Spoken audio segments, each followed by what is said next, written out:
I'm toast. Right on. Right on.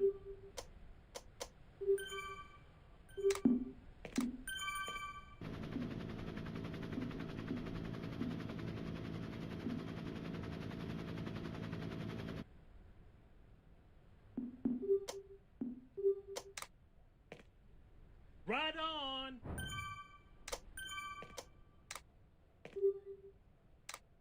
Right on.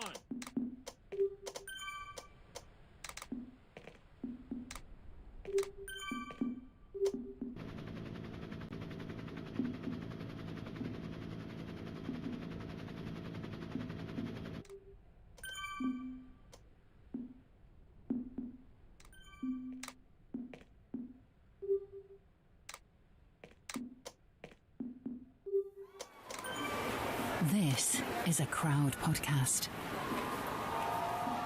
Welcome to a special version of the Geraint Thomas Cycling Club, especially for this group ride on Zwift. Now, total transparency from Geraint and me on this. You are only missing out on our any other club business meeting at the end of our ordinary podcast. So, if you do want to be kept up to date with all the club goings on, go and download the full version from your usual podcast places, or check us out on Instagram, Facebook and Twitter to watch the highlights. Enjoy the ride.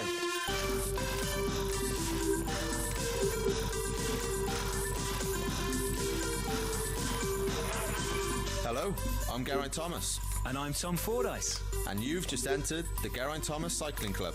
Brought to you by Zwift, the indoor cycling app where fun is fast. Welcome. Interim Chairman Tom. Yeah, it doesn't sound so good when you say that. I quite like the sound of Chairman Tom, but I am only an interim, aren't I? Because we are going to try and find another member of this club to take over this job from me and do it a little bit better. Hopefully, yeah. I was thinking of what do all good clubs need? Good clubs, okay. Well, okay, so a chairperson is on its way. We've got a club secretary. We've got applications for a club secretary. Got some members. We've got a sponsor in Zwift. We've got social channels. I think we're doing all right, aren't we? Yeah, but what are we going to be wearing? You know, when we go out on our club rides, or if we all jumping on Zwift, we need good gear, don't we? I would love it if we could come up with a team kit for the GTCC. But before we do, we need to talk about what makes great kit great, don't we? And what makes bad kit bad. Should we do an episode about kit? Okay, cool. So, what makes a good jersey, though? Does it the colours, the logos, design? What are we going for here? God, that is a great question, because there's different trends are big at different times, aren't they? Like some of the jerseys when I was a kid, like the 80s ones, they look like someone had gone mad in the paint shop. And then it went about 10, 15 years later, it went full circle, and it was all about monocolours and stripping it back. Like the jerseys, even the jerseys you wore at Sky, there's been quite a change in those. Remember that first one with the Adidas 3-stripe down the sleeve that was so wide that it was wider than Chris Froome's actual arm? Yeah. I like them, though. They were quality with the 3 stripes, and to be fair, I like most of the jerseys we've had in our team. The Rafa ones are always nice and things, but there's something about the retro jersey which is just class, you know, and timeless almost, so I'm leaning towards that. The weird thing for you must be, as a pro rider, because you get no input whatsoever to what your jersey looks like. Now, you've been in the same team for a long time, but let's say when the white and the black jersey at Sky, when you win the Tour in 2018, when that changes next season to that sort of strange maroon of Ineos, like what happens if maroon's not your colour? What happens if you look terrible in maroon? Well, when I won the Tour, actually, we had the whale jerseys, didn't we? The killer whale on the back, yeah. Yeah. Apparently that was done by James Murdoch. I heard was it his wife who did it? I heard that she sketched it on the back of a napkin. which is why it looks a bit sketchy around the edges. Yeah. So apparently they had all these, you know, big paying money to all these design people, and then Dave and Fran had this WhatsApp just image come through basically of, oh, let's do this, and basically they just went with that, and that's how we ended up with this drawing of a whale basically that his wife did. What are the other classics? Like, we go back down the years, you might think about the Peugeot one. That's still quite a popular one, isn't it, for people to wear out? I've got one of them. Have you? An original? No, I actually bought it on eBay. Well, I got my mate to buy it on eBay because I don't have an account. But yeah, I've got the Peugeot Tommy Simpson National Championship one. So it's got the GB flags on the shoulders, and then the rest is just the normal sort of Peugeot kit, which is all white. It's got the check, you know, black and white flag and big Peugeot across the chest, and it's just class, isn't it? Like, I think if I was lucky enough to become national champion again, I'd want something like that.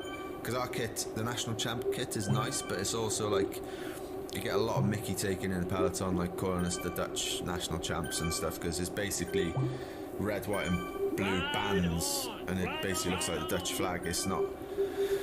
Yeah, it doesn't really represent. It's got the colours of our flag, but that's about it. So I'd definitely go down that route. I've also got the Maltini one, the Eddie Merckx. Oh, that's a beauty. I think that's my favourite ever jersey. It's just class. That I've actually bought that on eBay as well, with the shorts, the woolen versions. So yeah, class that. I want to get full on retro kit at some point. You know, go out, get an old bike with down tube shifters and cables that are sticking out from the top of my brakes, you know, that you can almost chew on when you're riding. They're that high. Beadons on the front, mounted on the bars. Exactly, yeah. Like maybe 2 metal beadons, like go really old school. Yeah. So I've got the kit, so yeah, I've got a long way to go. Shoes and everything, tie around my neck. Spanner to change the gears. Yeah, exactly, yeah. Maybe you should come out here and we'll go all retro.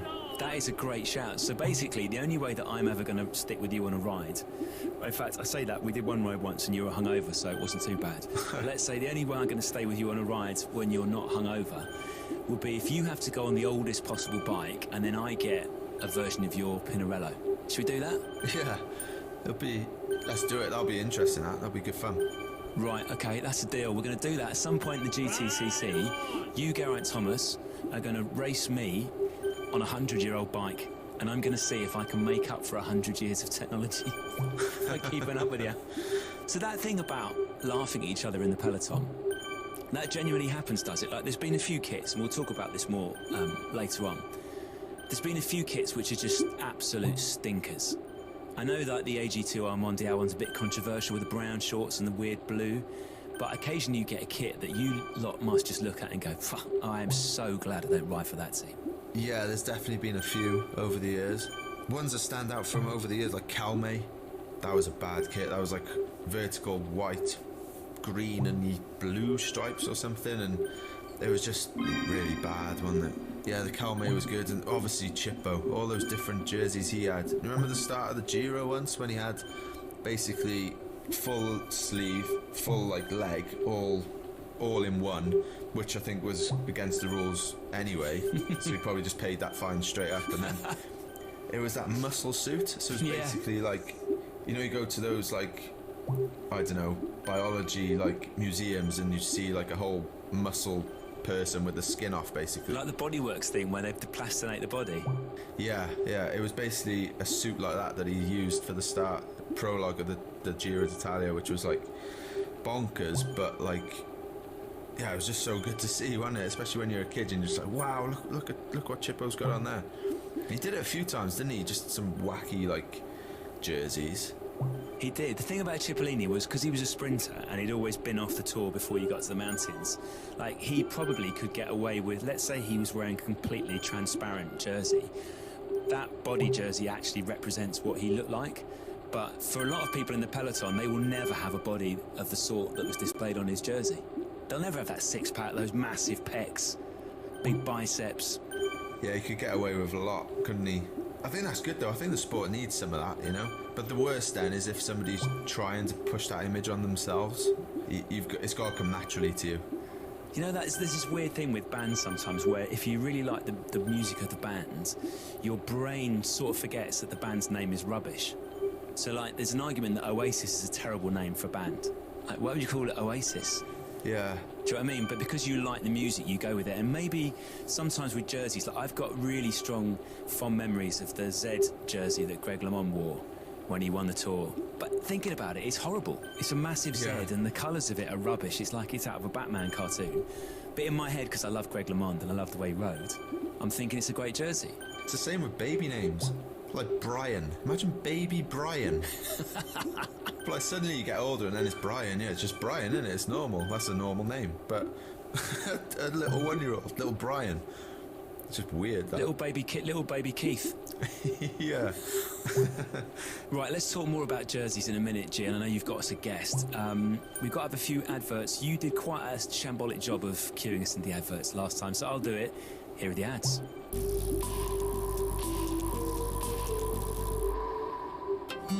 Hello. Hello there. What voice do you want me to do? We will do a little bit. I'll just do my voice. Do your voice. Yeah, thanks. Hello, I'm Joe Marler. People think I hate people, but I don't. I actually love interaction with people. I love finding out what jobs they do and whether I could do what they do. The Joe Marler Show. Joe Marler Show. With new episodes every Wednesday.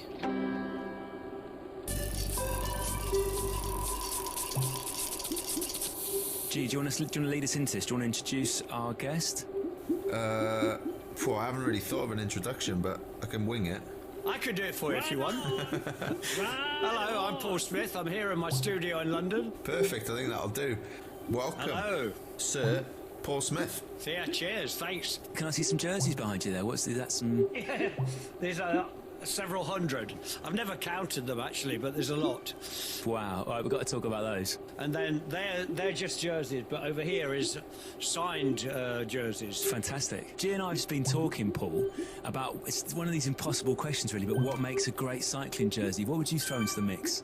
Well, it's a tough one because you need comfort, you need practical aspects, you know, like these days the full zip down the front, UV on the back, the breathable on the front, and hopefully not too many logos and sponsors' names, and which is, of course, very dependent on how lucky you are as a team to maybe have just one or two sponsors rather than a local club, which the sweethearts, I love them dearly, but they do have to have the window cleaner and the the roof maker and the candlestick maker, you know. So simple, keep it simple.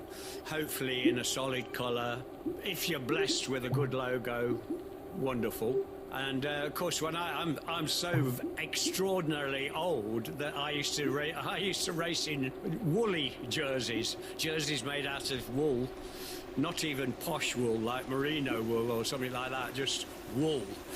So when you got wet, riding up the Snake Pass in Derbyshire at the weekends and getting really soaking, and the jersey getting heavier and heavier and itchier and itchier. So it was pretty... things have changed a lot since then. Of course, they were enormous as well. Yeah, I mean, they used to have just traditional shirt collars on a jersey, which of course when you were going downhill they would fly up like ears. There's something class about that though, isn't it? I love those. We were just talking briefly before, it's just like that old retro jersey. There's something about it which, you know, you can walk into a pub wearing one of them and people wouldn't even know it's a cycling jersey. They've been a big influence on a lot of my work. So, you know, I've done a lot of cycling, well, not just cycling but sports inspired clothes over the years, especially like a fine gauge wool sweater with a zip up the front. I think you've got some on actually, G, you know, with a little stripe around the neck. And Yeah, I think they designing jerseys now as well, especially pro jerseys, they take into account aerial shots, don't they? Like, you know, camera from the side, so all that comes into play when it comes to sponsorship and that. Yeah, when I did the Giro one, it was the same. 2013, I did the Giro jersey, and I was desperate to try and get Paul Smith as high up the jersey as I could. So when the GC rider was being interviewed, I might get my name in there somewhere. Did you manage it? Yeah, I did. Yeah, I'm not sure they were that happy, but. Let's talk about your collection of jerseys then, Paul. So G and I can see, because we're chatting on the Zoom call, we can see some of these jerseys behind us, but you've collected these for years, haven't you? So you've got some modern British classics, you've got some continental classics, have you got a Gimondi one from when he won the Worlds in the early 70s? Because that is a beauty. Yeah, I know. That has to be one of my favourites. It's fine wool. It's when wool, the jersey's got a bit lighter, because it was 1973, I think. And yeah, wonderful jersey. I think that's my absolute favourite. To tell the truth, I've lost it at the moment. What? Where it's in there somewhere. I daren't admit that to too many people, but it's in there somewhere. I hope. What about modern jerseys then, Paul? Any that stand out as nice to you, or is it you're more into the retro? Well, I mean, I like the plain jerseys. I mean, you know, I thought the original Sky one was really good because it was so simple. Did you see the new EF Education First jerseys from the Giro with the wacky ducks all over it? Oh yeah. That's the one that was done with the street brand called Palace and Rafa, yeah. I mean, that was obviously it got a lot of press for them. I mean, it's not. That's a polite way of saying, nah, crap, mate. Oh, you could say, it's quackers, because the helmet had a duck on it, didn't it? Well, here's one for you. There's not many restrictions when it comes to designing our new jersey, so feel free to send us a few images if you want. Yeah. Yes. Can we talk about the contract and the fee later? Yeah, you'll have to deal with our chairman. Yeah, I'm the chairman for the time being, although I hope to relinquish that role quite quickly, do something more fun. Lycra just doesn't look great though, does it? You know, when you're a professional athlete, you know, it kind of fits all right. But when you're like a middle-aged bloke carrying a bit of timber, and you walk into a coffee shop fully lycra'd up. Yeah. Clip, clop, clip, clop, clip, clop, clip, clop. Into the coffee shop with on their heels like this. And then... It's not a great look, is it? No, so I think we need to take that into account as well, Tom, when we're designing ours. It needs to be a bit looser fitting and... Well, you could do... Obviously, you could do the racing jerseys. You could do one that's a regular fit. Yeah, they're just not made for walking in either, are they? Because, like, when you think about it, when you hunch over on a bike, like, if you've got a normal T-shirt on, it looks fine, doesn't it? Because it's all the same length down, but as soon as you hunch over on a normal T-shirt, it all bunches up. So cycling jerseys obviously kind of come up a bit like a V almost from the bottom. Yeah, the shape is really different. Yeah, you can be ordering a cappuccino and they can see your belly button. That's it. That's the worst possible thing for an amateur.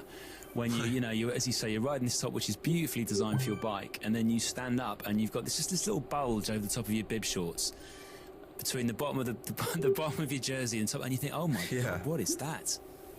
It's me. Yeah. Well, you'll be pleased to know when I ride my old bike in Tuscany, I wear a white T-shirt, ordinary shorts, and a pair of trainers, because there's no way I'm going to get into Lycra with anymore. No way. Well, what would you like for someone like G? Will be familiar if you've been a national champion, as you know, Paul. On your team kit, you get to wear a band of your flag around the end of one of your sleeves. So is that something we should look at with the GTCC, with the Geraint Thomas Cycling Club? Do we need something that almost flags up what G's done in his career? I mean, I think I don't know what you're allowed to do in terms of colours you're allowed to use or whatever. I think at this point, it's a free-for-all, G, isn't it?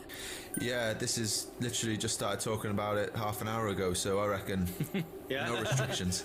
So it's live. Yeah. There's a great, I'm not suggesting this, incidentally, but Tom Simpson, who wore the Peugeot jersey, and he had Union Jacks on the shoulders, which was fairly a long time in the 60s. You know, that was pretty amazing doing that. And as I say, I'm not suggesting Union Jacks, but something small and subtle like that.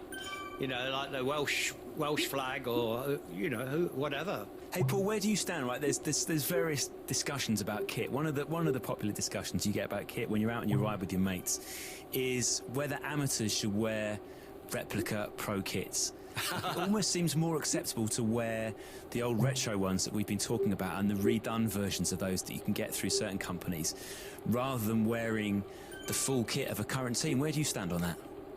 Well, I have a home in Italy, and if you suggested retro kit or not their favourite rider's kit, then you'd be laughed out of the place. You know, because they love supporting you know, their personal, because a lot of them are from small villages, and but I think here, you know, I see, because I live in London, a lot of people just wear black these days, black on black on black on black.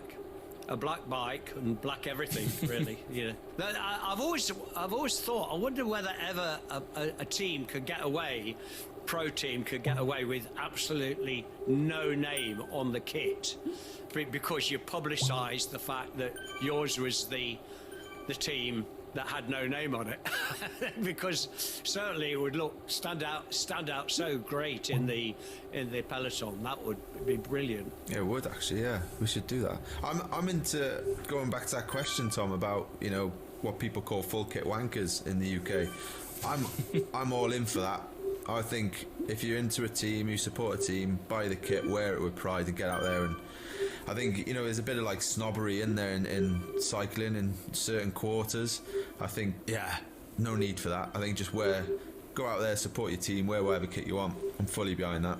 Is the only issue, G, that because, like, let's say other people start wearing Ineos kit or Team Sky kit, what about when you're out riding? Do you ever get someone who comes up to you and starts sort of saying, "Oh, who do you think you are, Geraint? Oh, you are Geraint Thomas." Have I told you the story from LA? So I was basically riding along just this, I don't know, just random road basically. This car pulls up and he's like, "Hey man, who do you think you are, Geraint Thomas?" And I just like look over to him, like through his window. This little boy was sat there in the passenger seat right next to me. He's like, "Holy shit, Geraint Thomas!"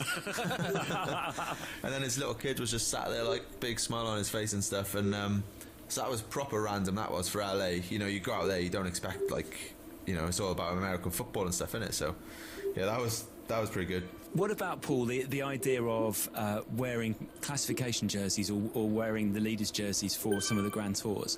So I always think if you wear a yellow jersey, yes, you're paying homage to, you know, the most iconic jersey in the most iconic race, but also it almost feels like you wear that on the road, you can't be overtaken. It's like if you wear a polka dot jersey going uphill, you have to be the best climber on that hill. Absolutely. I definitely wouldn't wear any of those, no. I think they're sacrilegious, those jerseys. Hey, do you remember in the Tour one year when there was like 3 or 4 guys, one had full-on yellow jersey and shorts and stuff, another green, polka dot and white, I think, and they all jumped into the race? Oh, God. Amazing. At the top of a hill, like it was literally like the finish, and I think there was one guy maybe away on his own, he was going to win, and then suddenly these 4 random blokes, like, all dressed up like, basically like cycling's version of a streaker in football, except they're obviously clothed. Oh, it was quality, it was funny, but then at the same time you're like, poor guy, you know, he's about to win like this massive stage of the Tour on his own, and then he got 4 numpties 280 kilometres later, and he's got these 4 jokers behind him. Yeah, could you imagine? Yeah, so I'm definitely not promoting that, but it was quite funny to see as a one-off. Is there one bit of cycling kit, Paul, that you've never fallen in love with? So I've got a friend who hates cycling caps, and this may be because he's got a massive head. He's got one of those sort of sized heads that hats just don't look good on. But is there something that you've always struggled with? Well, honestly, I think we've covered the thing I don't like, which is the big belly and the in the coffee shop with an over branded bit of lycra on. It's pretty. Anybody who's not in cycling just can't believe their eyes. I know. Yeah, they're just like, what? Yeah. One of the worst jerseys was one. I think it was from the '87. It was a Z. You know. See, I like that one. That was very distinctive because it was Greg LeMond and Robert Miller, and it had the big Z on the front, and so you definitely couldn't miss it in the peloton. It wasn't my favourite. Let's put it like that. It shows what Tom knows about fashion. So basically, what you've said is the worst was Tom's favourite. Your 2 favourites were my favourites, so... There's a reason why I'm not a world-class designer who's been knighted. It's just the fashion, that might be one of them. I know, don't let Tom do your jersey. What about... So let's talk about that jersey, G, because I'm sure you've got some ideas about colours you'd like, and maybe we can run some of these past Paul and get his expert opinion on what colours might work well. Like, are we gonna? The idea of having a quite a blocky look, Paul, I do like. G, what sort of colours are you leaning to? One of the most beautiful jerseys in the world is the French national jersey. Oh, it's a beauty. It's a cracker. I mean, it's just so beautiful. Blue, white, red. Simple as anything, fantastic, absolutely beautiful jersey. And of course the Italian football jersey, just in that plain azure blue, it's just genius. There's never a bad one, is there? There's never a bad Italian football kit. If you want I've just done a design for a shop, actually, G, the backdrop of a shop this morning, which is in blocks of colours, so I could just send you the shop design. You could get a jersey from it. Sweet. It's just horizontal blocks of colour, you know, like there's a dark red, an orange, and a paler orange. I'm not saying those colours, but it's pretty nice idea to take the influence from the French national jersey, I reckon. It's really beautiful.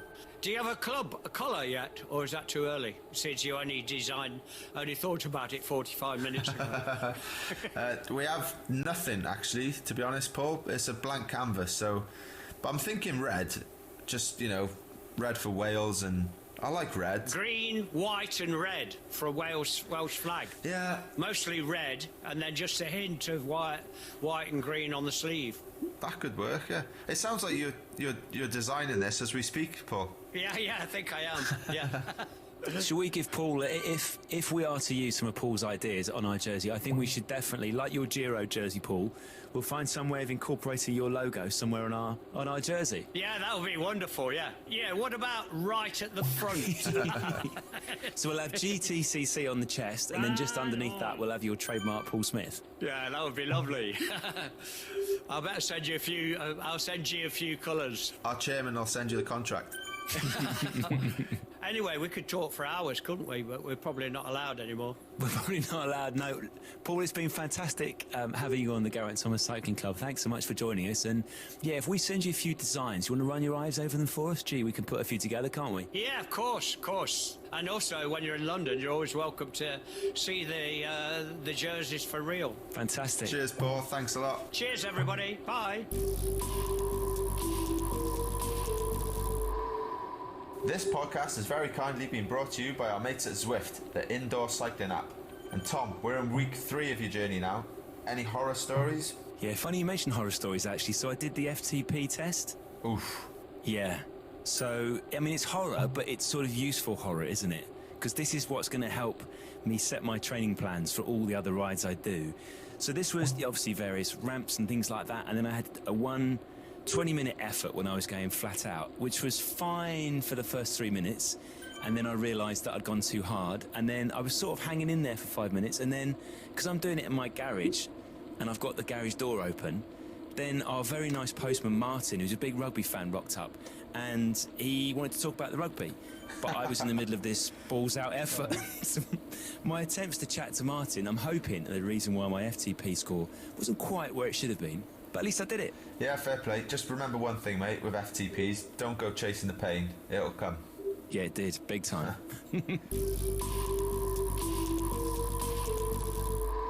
Gee, good guest again, to be fair to you. Do you think we got agreement from Paul there that he's going to help design our jerseys? I know we pushed it our luck a little bit. I think so. I don't think he really realises how much we're going to make him work for this, but yeah, hopefully we'll get some good input and some good design ideas. We'll need it. Yeah, we will. I didn't hear a single no from him, so I think that's a good thing. But listen, we talked a lot about pro jerseys and what the greats have worn. We need to talk about what people like me need to wear on a ride, the little tips you might have for us. So there's always someone on a club ride, on a ride you do with your mates, who gets it spectacularly wrong, who looks out the window and he or she just dresses for a totally different climate. So what are the little rules we should follow when we go out for a ride in terms of what we're wearing? Well, one thing my coach told me back in the day when I was like 16, 17 was there's no such thing as bad weather, just bad clothing. So, bearing that in mind, I think even if it does look like blue skies and stuff, especially in the UK, always have a rain jacket or something, some extra layer of protection in your back pocket that you can fold up pretty small and shove it in there, just in case. Because, like back in the day, actually, I'm talking about racing again here, but they used to hand up newspapers, like on the top of climbs. People used to shove them down their jerseys. So, you know, if you don't have a cape, maybe look for a newspaper or something. Saying that, I was out with Luke Rowe last year and he didn't have a jacket and it actually started raining on top of a mountain. We were like 1,500 metres high as well, so it was pretty high. And I was like, well, go, there's a wheelie bin over there, go check over there, see if there's any cardboard. And he did. He went in there, he was scuttling around, he managed to find this perfect size piece of cardboard, shoved that down his front of his jersey, and he was laughing, nice and warm all the way down the descent then. So beautiful. Yeah, got to improvise sometimes. What about this idea that you should always start off slightly cold, on the basis that when you take your bike out of the house or the flat and take down the stairs, you actually aren't moving, are you? And then within about 5-10 minutes of pedalling, your body temperature is going to go up. Because I'll often find I'll set off thinking, I've nailed this, I'm absolutely perfect. And then 10 minutes in, the gloves are coming off and your zips everywhere and you've got capes billowing behind you like Batman. I still do that now, to be honest, but I think it depends where you go, what you're doing. If you're going out with someone that's a bit better than you, I definitely wouldn't wear too much because you're going to be pushing yourself. But if you're just cruising, mincing around the lanes, then wrap up warm and just sort of, yeah, have a nice cruise. Yeah, even back when we were racing as kids and we didn't have the proper kit, like we used to use bin liners and everything. So you just get a bin bag, cut 2 holes in the top and then shove your arms through there, and one for your head, obviously. You want to be able to see. And yeah, we just use that as well. It's hard, but it's preparation, isn't it? You just need to be ready. I'm probably not the best to ask about this, because there's definitely times when I just sort of, like, especially when I start back after a break, you forget everything. You forget your spare tubes, you forget your rain jacket, and you can definitely get caught out. But what about when you are putting your kit on before you leave the house? So like the doomsday scenario for anyone is when you might be getting up early to go for your ride on a Saturday or Sunday. You don't really want to wake your partner or your flatmate. So you're very quietly getting dressed in the dark and you put your bib shorts on, which by themselves are horrific as an item of clothing. And then you might put your arm warmers on and then suddenly your flatmate or your partner flicks on the light and it's like you're this weird floating torso. And it looks like you've just come from some sort of deviant club on a night out. I did have a roommate when I was in Barlow World, my very first professional team. And he used to put his leg warmers on first. He'd be naked. That's horrific. And he'd put leg warmers on. And then, yeah, it's not the best sight. Just get changed like normal, innit? Like, how would you normally get changed? You'd put your boxers on, then you'd put your trousers on, then you'd put a t-shirt on. Just do that, but with bike kit. What was the point when you first realised, when you were a young rider, that you don't wear pants with bib shorts? Yeah, it took a few sessions to realise, actually, till somebody pointed out to me. And it's not comfortable when you wear even Y-fronts or... Extraordinary levels of chafing very quickly. Yeah. So, and as soon as you go in, as soon as you put your shorts on without anything on, suddenly you realise, wow, this is what they're made for, you know? What about the thing, there's stuff that you can do that I can't do in all sorts of ways in cycling. One of the weirder ones is while you're cycling, you can pull on a jacket from your back pocket and without pedalling, put it on. Now, not all pro riders can do this. We saw Jay Hindley at the Giro in 2020 almost stack it on the Stelvio because he couldn't put his jacket on. So what are the tips for doing this? Is it almost like, if I want to learn how to put a jacket on while I'm moving, do I need to take it back and just try it walking first of all? I think the main thing is having a bit of speed. The reason he must have been struggling was because he's going up the Stelvio, you know, and it was towards the top, obviously, so he's pretty tired. He wouldn't be going that. You need the momentum to start with, and I guess, yeah, you want to maybe practice walking if you want, but that's going to look great in the street, that, isn't it? Yeah, the one thing you've got to be careful of is your jacket going into your front wheel, because in a pro race, it was in Germany. Joe Dombrowski, he was riding for the same team, and he was putting his jacket on, and he was riding next to Luke Rowe, another teammate at the time. And his jacket had gone into his front wheel. He went to just pull it out, and like it was properly slowing him down, like it was jamming his front wheel, like it not excessively at that time. But Luke was like, "Look, leave it, stop." and then put your jacket on because it's caught in your front wheel. He's like, nah, it's all right. Gave it a massive yank. It stopped his front wheel dead, flying over the bar. He must have been going at least 25 mile an hour, you know, straight over the bars, onto his face. Looked like being in a round with Mike Tyson or something afterwards. Like, it wasn't good. I've got one last question about kit, okay? For you as a pro rider, start of a year, talk me through what arrives at your flat. How many bits of kit? How big are the boxes? How much ludicrous stuff do you get? You do get a lot, but at the same time, you end up wearing the same thing. Like, you can go to... It's like when you go on holiday, you know, you take all this stuff for you end up wearing like just 2 pairs of shorts, flip-flops and change a t-shirt every day, don't you? It's a bit like that. You kind of get all this kit, and to be fair, you only wear probably about 20% of it, so the rest of it you end up giving away or whatever, and some of it goes into your parents' attic, some of it just goes down to the local club. A lot goes to charities and things. Like, the tough thing is that with jerseys, you don't actually get that many, especially through a season, you know. There's crashes, you just end up losing stuff as well. Speaking of crashes, in the Giro 2020, I had a skin suit on at the time, all in one suit basically, crashed, ripped it all up. It's like, oh, this is like terrible, I can't ride like this. It's almost, you know, showing everything to the world. So go to the back of the car and then get my wet bag, we call them. It basically has all your spare kit, all your cold weather stuff, wet weather stuff, so jackets, gloves, overshoes, everything. But obviously we had just changed sponsors, so we had all new kit. Realised I didn't have any kit in there, so basically the mechanics there just safety pinning my jersey up, because out of the whole team, there was 8 of us obviously at the race, nobody had a jersey that I could put on. So yeah, that was a bit of a bodge job.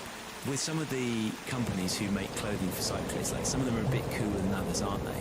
Some of them make some really nice off-the-bike stuff, like transfer tops and like nice, comfortable merino, baggy tracksuit bottoms. What's the best stuff? Is there anything you've got that if you weren't a cyclist you'd still knock about in it? I got a nice sort of just normal jacket that Rafa did one year actually, but there was some things that they did as well which were like a bit wacky, like a suit jacket that you could ride in that they gave us. I was like, look, when I ride my bike I ride it, you know, you're training, you're doing your job, like I'm not going to go to a dinner on my bike in this jacket. I get it can work for some people commuting and stuff, but it's one thing that we didn't really need. Talking about suit jackets actually, Jeff Banks, another iconic British designer, designed my wedding suits for our, well, wedding obviously, and he also came to he was in Paris when I won the Tour. He was dancing, he was one of the guys dancing around the stage topless. I think he had a cigar in one hand. So he's definitely someone that it was such last minute between him and Paul. I had to do the hands thing with Sarah, which is basically when we can't decide, you know, when you're in a restaurant and you're like, steak or burger, what do? We basically choose a hand, so Sarah will decide in her head which hand is burger, which hand is steak, and I choose one, and that's the one we got to go for. And that's what we did today with Paul and Jeff. We'll have to tap Jeff up next season maybe, if we make it that far. Maybe Jeff can do our off-bike range that we'll develop for the GTCC. Oh, nice, yeah.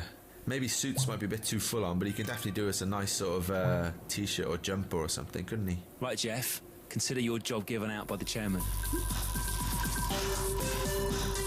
That was the Geraint Thomas Cycling Club.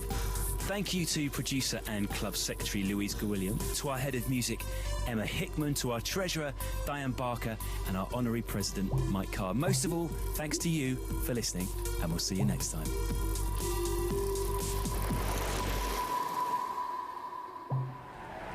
Crowd Network, a place where you belong.